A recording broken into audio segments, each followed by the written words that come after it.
Tutsi, survivante du génocide, Joséphine était sans nouvelles de sa fille depuis 8 mois. Jusqu'à ce jour où, à la frontière du Zaïre, le miracle se produit.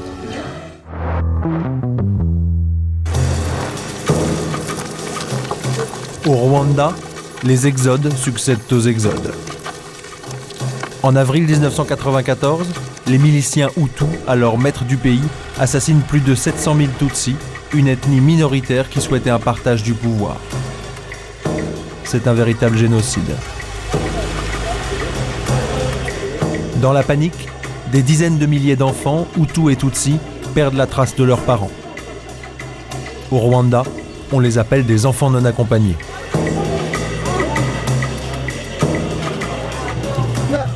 Ils sont venus dans notre village. Ils ont d'abord tué maman et après, ça a été ma sœur. Quand tu sortais, on te demandait si tu étais Hutu et sinon, on te tuait. La pluie s'est mise à tomber et je me suis perdue. Ça tirait de partout. Après, j'ai rencontré des voisins. Je les ai suivis et on est arrivé jusqu'ici. Finalement chassés du pouvoir par les Tutsis en 1994, 2 millions de Hutus se réfugient à l'étranger. Aujourd'hui, ceux du Zaïre ont commencé à rentrer au Rwanda, mais il en reste près de 500 000 en Tanzanie. Des criminels qui ont participé au génocide, mais aussi des civils victimes de la guerre et surtout des milliers d'enfants perdus, Hutus ou Tutsis.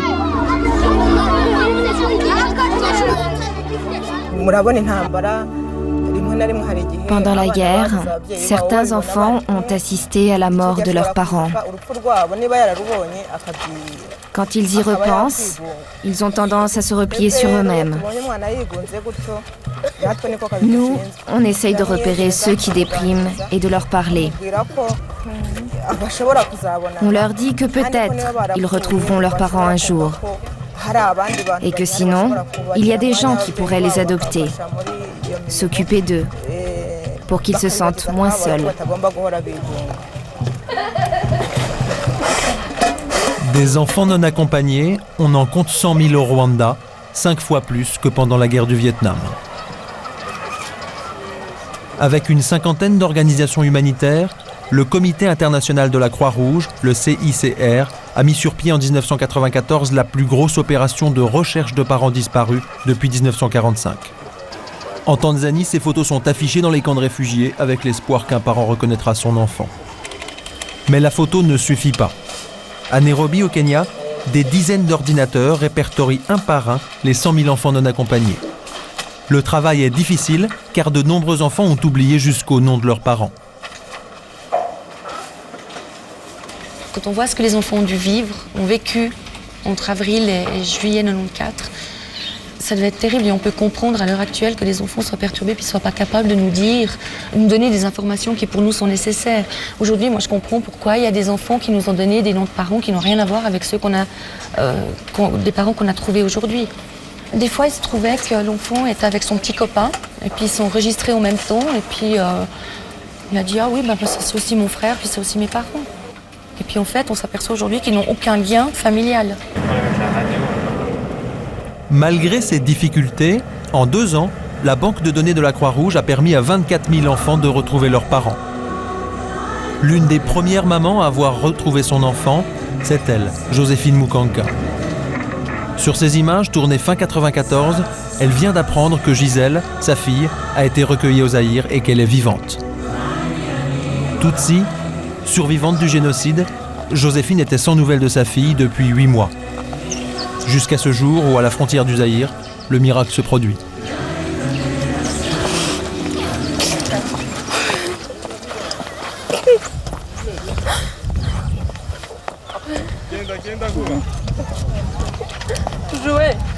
Jojo, Jojo, comment vas-tu?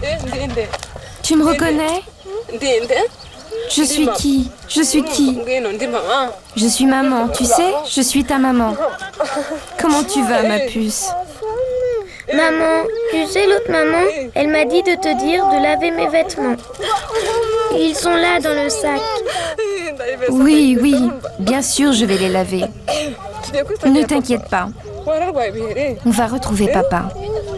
Tu as des boutons, ma chérie. Mais tu me reconnais? Je suis qui? Tu es maman. La maman de qui? Ma maman.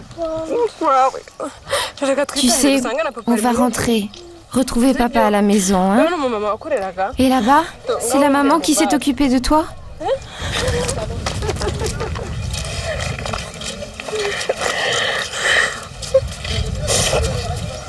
Bonjour. Bonjour. Ça va? Oui, ça va, merci.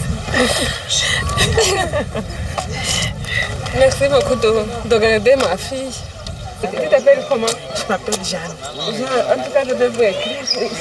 C'est malheureux parce que je n'ai pas arrivé au village d'enfants.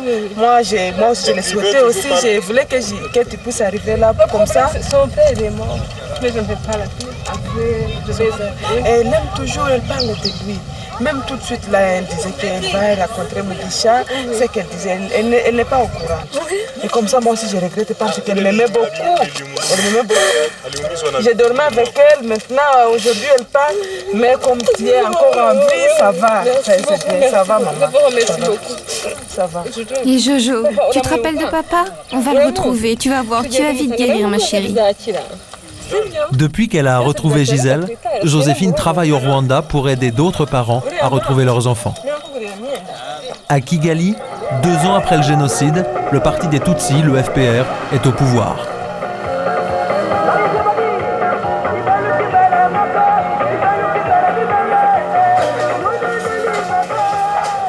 Ce matin, à l'agence de recherche du CICR, Joséphine reçoit un père de 6 enfants qui a perdu tout contact avec sa famille au moment des massacres. Son espoir, que le système informatique de la Croix-Rouge ait répertorié ses enfants ou son épouse.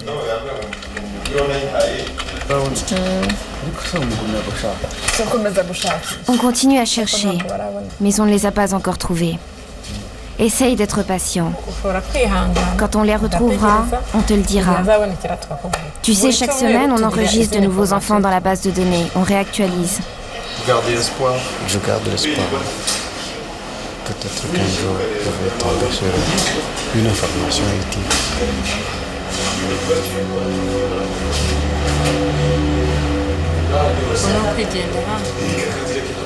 Reviens de temps en temps.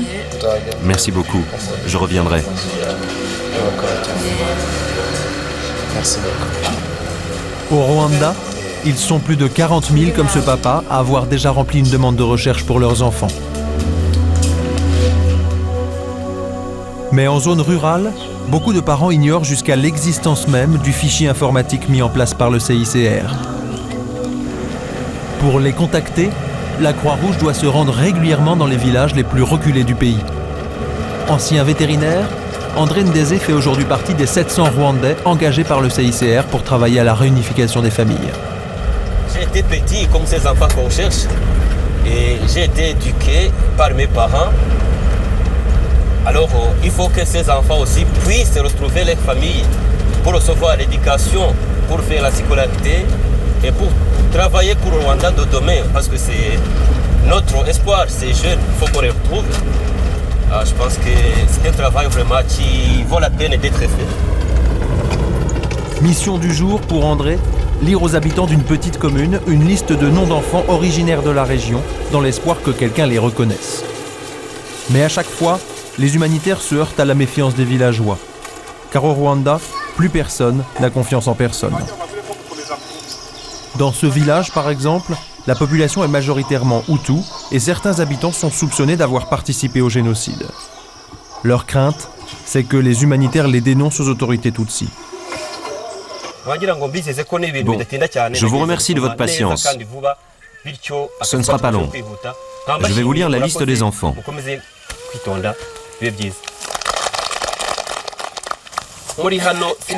Muliano Sindagaya, fils de Médard Kanimaska et d'Annonciata Niasaba. Quelqu'un connaît Médard? C'est Médard ou Médard? Je ne sais pas très bien. Sa femme s'appellerait Annonciata. Il serait du canton de Kabouye. Pardon, oui? Je vous écoute. Oui, dis-nous. Dis-nous si quelqu'un connaît Médard. Il y a des gens qui sont venus, ils cherchaient déjà cette personne. Moi-même, je l'ai cherché, mais je ne l'ai pas trouvé. Annonciata, c'est la fille de Médard, pas sa femme. Ah bon? Alors l'enfant a dû confondre le nom de son grand-père avec celui de son père.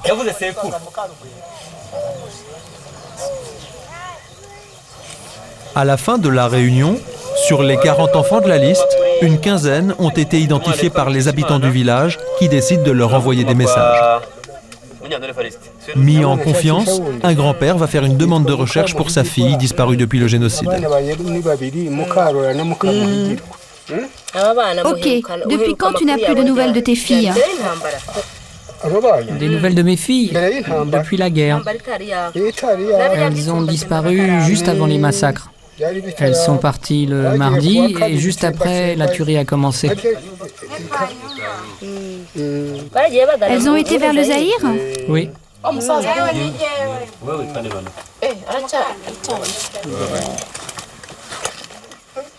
Pour rassurer les enfants et leur montrer que ce sont bien leurs parents qui réclament leur retour, on prend toujours une photo.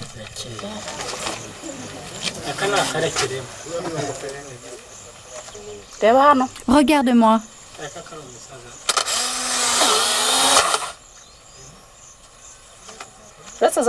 Attends que les photos sèchent. Ah, me voilà. Mais tu as rajeuni. Eh oui, je suis en forme, j'ai rajeuni.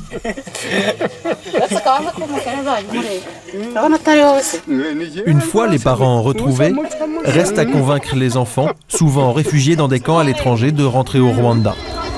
Là aussi, la méfiance est grande. Au camp de Benako en Tanzanie, Sylvestre doit annoncer à une petite fille Tutsi qu'un de ses oncles a été retrouvé au Rwanda. Mais dans le camp, cette petite fille a été recueillie par une famille Hutu. Et ici, les Hutus ont peur de retourner dans un Rwanda contrôlé par les Tutsis, comme l'ont fait leurs frères du Zaïre. En Tanzanie, il n'est même pas question de laisser partir les enfants. Malgré les pressions, Sylvestre interroge la petite fille. Est-ce que tu connais cette personne?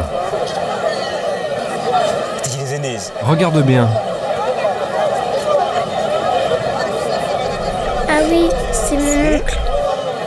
C'est ton oncle. Et tes parents, ils sont vivants ou morts? Ils sont morts. Tu es sûr? Bon. Ton oncle, il a écrit. Il voudrait bien avoir de tes nouvelles. S'il proposait de t'adopter, tu voudrais aller vivre avec lui au Rwanda? Oui. Bon, si elle retourne au Rwanda avec cette personne qui lui a écrit, ça te pose un problème? Avant de prendre une décision, Sylvestre consulte le père adoptif, qu'on appelle ici un bienfaiteur. Oui, ça me pose un problème. Si encore c'était un type bien, j'accepterais. Mais je ne vois pas comment elle pourrait être bien là-bas. Si Sibimana retourne au Rwanda retrouver son oncle, le bienfaiteur perdra une importante ration alimentaire. Il n'est pas d'accord.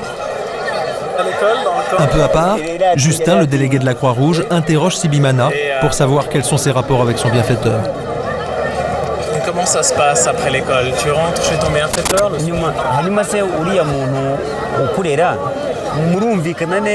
Tu t'entends bien avec ton bienfaiteur? Il me donne à manger, mais il me frappe tout le temps.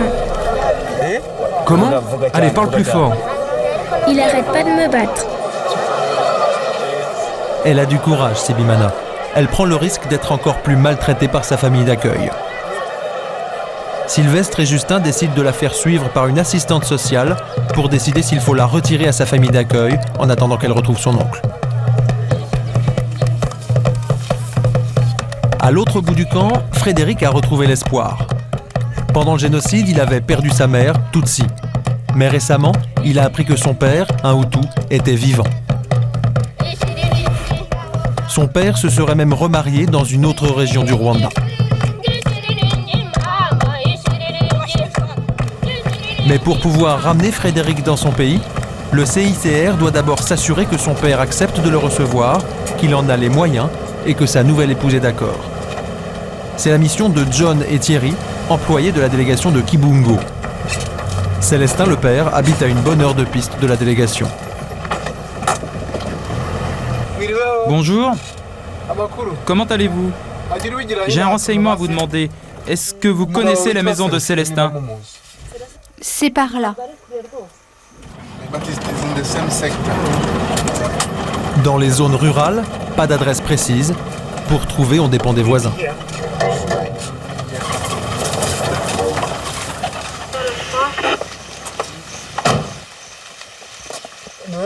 Bonjour. Vous êtes la nouvelle femme de Célestin? Oui. C'est la nouvelle épouse du père. On peut entrer quelques instants? Oui, entrez.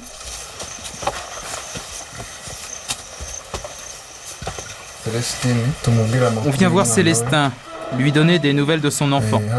Tu sais qu'il a un enfant? Oui, on l'a su. On attendait la réponse. Il s'appelle comment, l'enfant? Oh, j'ai oublié. En fait, cet enfant n'a jamais vécu ici. Mon mari l'a eu d'une autre femme qui a été tuée quand la guerre a éclaté. Nous, on pensait que l'enfant était mort aussi. C'est que très récemment qu'on a appris qu'il était vivant. L'enfant, il va bien?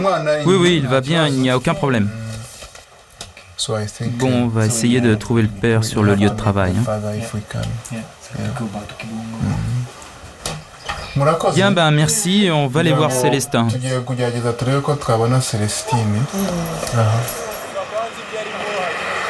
En ville, John trouve finalement Célestin dans l'atelier où il est employé comme charpentier.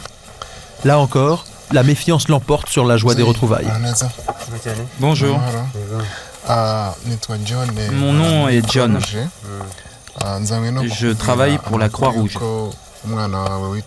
Alors voilà, je viens t'annoncer que ton enfant, Frédéric, se prépare à rentrer. S'il arrivait le 3, ça te conviendrait? Oui. Moi, dès que j'ai reçu sa lettre, j'ai parlé avec ma femme, bien sûr. Et elle m'a dit, c'est ton fils. On a bien adopté des enfants qui n'étaient pas les nôtres. Alors ton propre fils, prends-le. C'est mon enfant et il viendra vivre parmi mes autres enfants. Alors voilà, le jour où il arrivera, ça serait bien que tu sois à la maison. Pour qu'il voie que vous l'attendez en famille, que vous êtes heureux de le recevoir. Merci.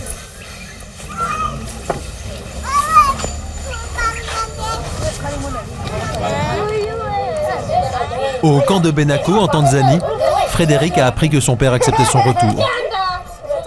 Malgré les pressions et les incertitudes qui pèsent sur ceux qui rentrent, il a décidé de repartir au Rwanda. Bonne chance.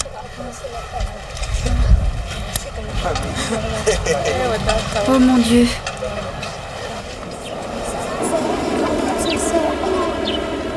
Dans les camps de Tanzanie, la rumeur dit que ceux qui rentrent au Rwanda seront tués par les Tutsis. T'es cuit, Frédéric, ils vont me tuer. Je te dis, tu es mort, fais gaffe.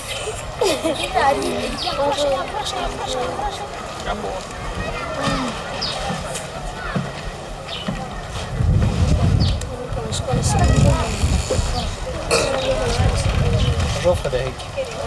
Ça va?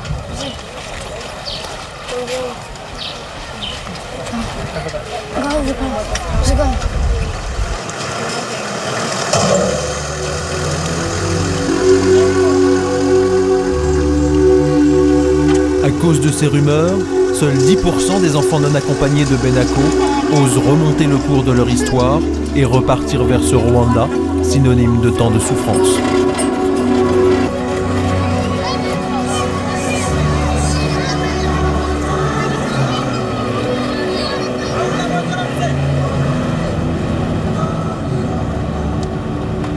Le petit, lui, dans sa mémoire, je dirais virginale, mémoire quand il était très jeune, eh ben, il a vu un Rwanda à ce moment-là où, en tout cas à un moment donné de sa vie, il y a un type qui a haché menu sa mère, une partie de sa famille, et puis qui a voulu le tuer également. Alors il est clair que dans l'inconscient du petit, eh ben, retourner au Rwanda, c'est retourner vers ces souvenirs-là, vers une réalité dont il n'a pas vu le développement depuis. Dépasser ça, Hein, avoir la force de dépasser ça puis dire bah oui, moi je veux partir. Et puis je veux être avec ma famille. Il faut quand même ça. Moi j'aurais pas eu le courage de faire ça. Je veux dire, quand j'étais gosse. Hein.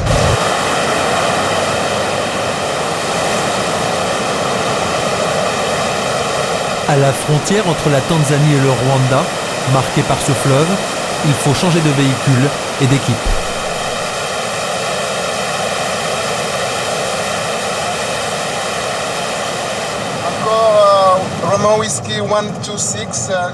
Côté rwandais, John et Thierry, ceux qui avaient retrouvé le père de Frédéric, sont chargés de la réunion familiale.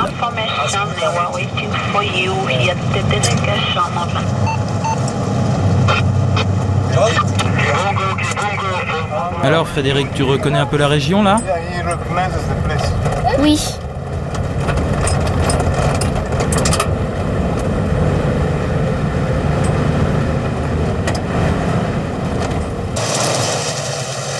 Après 2 heures de route, c'est l'arrivée au village de Célestin, le père de Frédéric.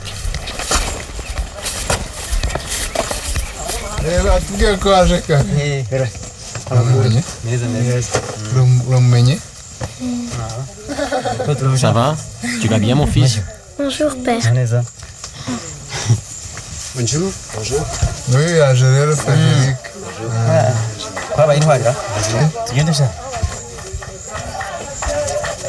En ce grand jour, Célestin a invité tous ses voisins.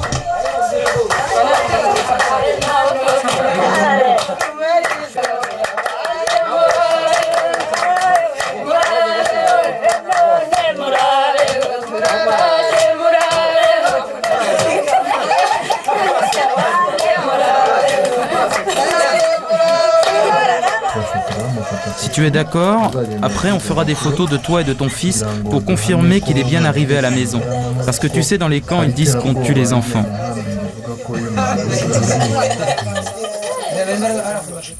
Pour la première fois, Frédéric se retrouve seul avec son père qu'il n'a pas vu depuis 2 ans et qui n'a jamais su ce qu'était devenue sa famille.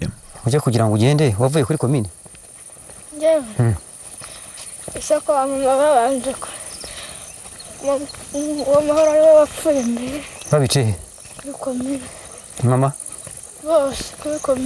Wowe ese wavuye muto? Mwavuye muto wowe? Bararashe sigara mbese icyo gihe bari batubwiye ngo bagiye kubaka inzu ngo tuzabamo, batangira kubaka uburundi, abanyarwanda ziraza zitoza ngo mbese turahita bahagarara abapolisi bagapfundura amakarito ya za grenade bagatera abantu bagacagagurika imitwe ikajya hejuru, hasigaye rero njye mbihishamo. Muri abo bantu bapfuye? Umugabo araza n'amazungu uruhesha ndamwihorera aho bita inkoni ebyiri, hasigaye rero mpita nihwereza bagira ngo ntapfuye. Hasigaye rero buracya mu gitondo mama nibwo bamwishe. Niko? Ni ukwishima cyane rero nyine kubona ingaruka mu Rwanda bakadusanga aho nyine.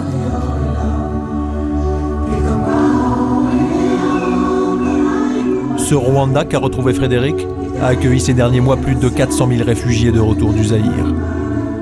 Dans ce nouvel exode, des milliers d'enfants ont perdu à leur tour la trace de leurs parents. Pour les organisations humanitaires, le travail continue.